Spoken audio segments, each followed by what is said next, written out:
सीमा पर ड्रैगन को मुंहतोड़ जवाब, एलएसी पर भारत लाया ब्रह्मास्त्र। भारत ने चीन को बता दी उसकी औकात। एलएसी पर चीन लगातार एक के बाद एक चालबाजियां करता जा रहा है, तो भारत भी चीन की हर चाल को काट रहा है। लेकिन अब जब चीन अपनी हरकतों से बाज नहीं आ रहा, तो भारत ने एक बड़ा फैसला किया है कि भारतीय सुरक्षा बल सैटेलाइट और ड्रोन की मदद के साथ साथ चीनी सेना पर कड़ी नजर रखने के लिए निगरानी कैमरों और सेंसर का एक नेटवर्क बनाएंगे। दरअसल चीन के बढ़ते खतरे को देखते हुए भारत ने यह फैसला लिया है और सूत्रों के मुताबिक इन नए कैमरों और सेंसर में से कई को विरोधी गतिविधियों पर नजर रखने के लिए पूर्वी लद्दाख से अरुणाचल प्रदेश तक वास्तविक नियंत्रण रेखा पर तैनात किया गया है। हाई रिजोल्यूशन के रिमोट से कंट्रोल किए जाने वाले कैमरे दूर दराज के क्षेत्रों और स्थानों में गतिविधियों पर कड़ी नजर रखने में मदद करते हैं और वहीं की जमीन पर तैनात सैनिकों को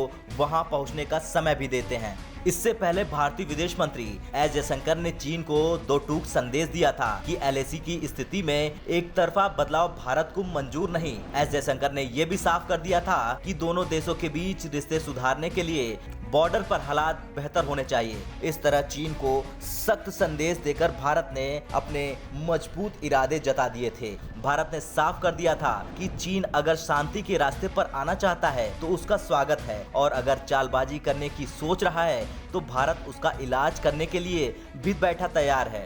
विदेश मंत्रियों की मुलाकात की खास उपलब्धि ये रही कि दोनों देश फिर से सैन्य स्तर की बातचीत जल्द शुरू करने पर राजी हुए। आपको बता दें कि भारत और चीन के बीच सैन्य स्तर पर 11 राउंड की बातचीत हो चुकी है, लेकिन अप्रैल से अब तक कोई बातचीत नहीं हुई है। कुछ दिन पहले कई रिपोर्ट्स में ये दावा किया गया था कि पूर्वी लद्दाख में चीन की सेना ने फिर घुसपैठ की कोशिश की है, लेकिन भारतीय सेना ने तुरंत ऐसे दावों को खारिज कर दिया। भारतीय सेना ने कहा था कि पूर्वी लद्दाख में ना तो कोई घुसपैठ हुई है और ना ही कोई झड़प। जिन हिस्सों पर विवाद है उन पर भारत चीन की बातचीत चल रही है और चीन की गतिविधियों पर नजर रखी जा रही है। बॉर्डर पर अगर चीन ने खुद को ताकतवर बनाया है तो भारत ने भी ताकत लगाने में कोई कसर नहीं छोड़ी है। सैन्य नीति हो या कूटनीति, एलएसी से लेकर बातचीत की टेबल तक भारत हर जगह चीन को करारा जवाब दे रहा है। अब चीन को भी ये बात समझ में आ चुकी है कि भारत से टकराव के रास्ते पर चलकर उसे कुछ हासिल नहीं होने वाला। भारत से उलझना उसे बिल्कुल महंगा पड़ेगा। ब्यूरो रिपोर्ट, भारत तक।